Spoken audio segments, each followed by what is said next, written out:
Hello and welcome to another Microsoft Excel for Accounting video tutorial on how to journalize in the cash receipts journal. So I've got some of it completed and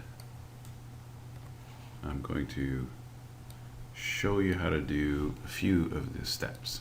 So I've left in the dates, the reference numbers, and the customers or accounts that we're dealing with. That way it can go, the movie can go a little bit quicker. I've also left in the terms when available. So the first one says on June 1st, the cash register tape shows sales of $24.65 plus 172 GST and 197 PST. So the first thing is you don't deal with the cash debit. What you want to do is you want to put in the cash register tape shows $24.65, so that's sales. And sales is always a credit.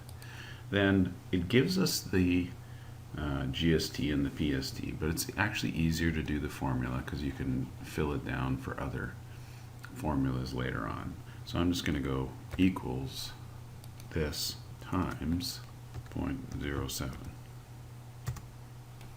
And then this one I'm going to go equals this times 0.08. And then I just figured out that they used that percent because this textbook uses different percents for PST once in a while. So then the cash debit is going to be the combination of all of them. So you just do an auto sum and then select those three. And there you go. The next one is a check received for a payment of the invoice 803. So there I've got invoice 803. It's from C. Ballard. It's for $524. And the payment is an accounts receivable credit. So this is a customer that owed the business money. So now he or she is paying that money off.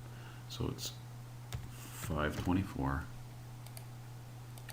and 524. Because it's on N30, there is no terms that are going to get a percentage off. Now the next one is check received from L. Noble for $317.52 to pay invoice $799, invoice $799 and L. Noble. And this one is 210 and 30. Now it's on June 1st and it says that it's $324 less 2% discount, but the check is for $317, so the difference is the 2% discount. So number one is this person owed the business $324. So by paying on time, even though it's less, you must reduce the accounts receivable debit by giving it a full credit of $324. Then the amount they paid is the amount of cash you get, $317.52. And then you're going to have a sales discount, and we have to do that on a different line. So this is one of the few where you have to use two lines. And the sales discount is an other. So we've got to go, and this is a little bit weird because the sales discount is a debit, not a credit, and it says other credit accounts, so we have to have it in brackets. So we actually have to take the smaller number and subtract it from the bigger number, which will show it as a negative number in a credit, which means it's a debit. Now the other thing you have to do is you have to block off this area so it shows that they are part of the same transaction. So to do that, you just go on this one and make it a left border, and then you go on this one and make it a right border, and that shows that they are part of the same transaction.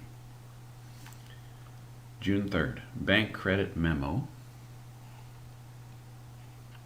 So it's a credit memo and it's interest earned $125.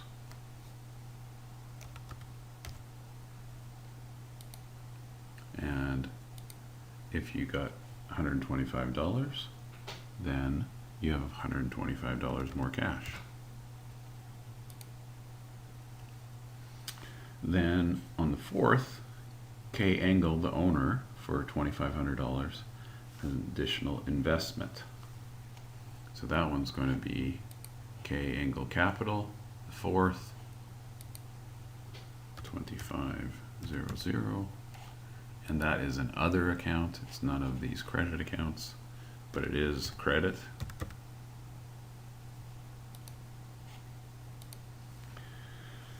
Then on the 7th, we got a bank loan, $9,000, so that's going to increase your cash.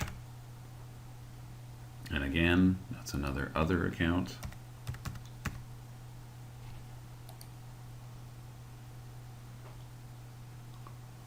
And then on the 8th, so right here,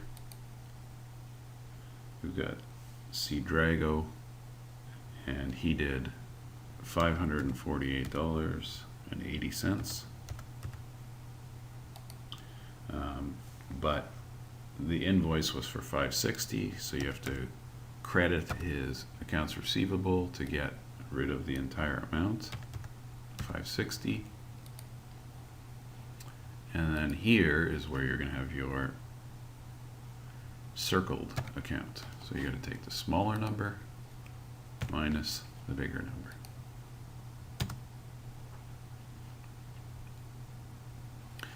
And then we've got another cash sale where it's $21.55, and then we figured out the GST.